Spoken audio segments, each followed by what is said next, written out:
서구 열강들이 식민지 정책을 펼쳐갈 때 독일도 예외가 아니었습니다.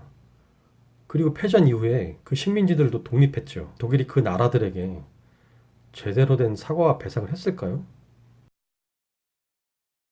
최근까지 일본과의 관계는 위안부 문제, 강제징용 문제, 배상금 문제 등등으로 한치도 앞으로 나가지 못하고 있습니다. 지금 일본 정치권의 우경화가 가장 큰 문제이겠지만 오늘은 가장 근본적인 문제에 대해서 얘기해 볼까 합니다. 첫 번째로 일본의 국민성에 대해 알아볼 필요가 있습니다. 일본 문화 입문서로 잘 알려진 책, 국화와 칼을 보면 일본의 문화는 수치심의 문화라고 적혀 있습니다.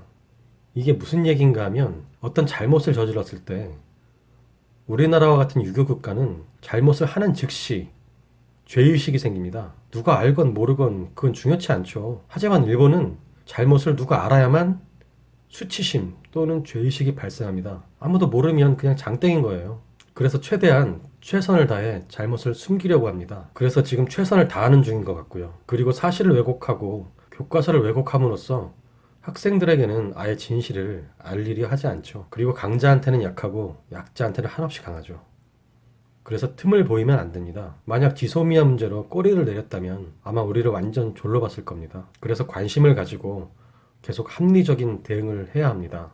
두 번째는 국제사회는 겉으로는 여러 제도와 조약 또는 국제기구를 통해서 정의로운 방식으로 협력하는 것처럼 보이지만 여전히 힘의 논리의 사회입니다. 일본은 아시다시피 경제 대국이고 국제 외교력도 우리나라보다 월등합니다. 한마디로 우리나라를 무시해도 아쉬울 것이 없다는 판단을 했던 것 같습니다. 안타깝게도 말이죠. 하지만 같은 전범 국가인 독일은 끊임없이 사과하고 뉘우치고 있습니다. 근데 그게 꼭 독일이 각성하고 반성하고 뉘우치고 그래서만이었을까요? 사실을 말하자면 반은 맞고 반은 틀린 얘기입니다. 독일은 패망 이후 일단 패망을 이끈 이른바 나치 세력을 전범 재판을 통해서 완전히 소멸시켰습니다. 그래서 추후에라도 헛소리할 세력이 없어진 거죠. 그리고 독일의 지정학적 위치를 보시면 알겠지만 유럽의 힘께나 쓴다는 나라들에 둘러싸여 있습니다. 사과를 안 하고 살아남을 수 있었을까요? 한마디로 사과는 자의반 타의반입니다. 이걸 어떻게 확실히 알 수 있냐면은 서구 열강들이 식민지 정책을 펼쳐갈 때 독일도 예외가 아니었습니다. 그리고 패전 이후에 그 식민지들도 독립했죠. 독일이 그 나라들에게 제대로 된 사과와 배상을 했을까요? 안타깝게도 아닙니다. 최근에도 TV에서 독일 메르켈 총리에게 식민지 배상에 대해 묻는 기자를 봤는데 메르켈 총리는 그냥 무시하고 가시더라고요. 결국 해야 하니까 살아야 하니까 사과하는 겁니다. 여기서 중요한 포인트가 하나 더 있네요.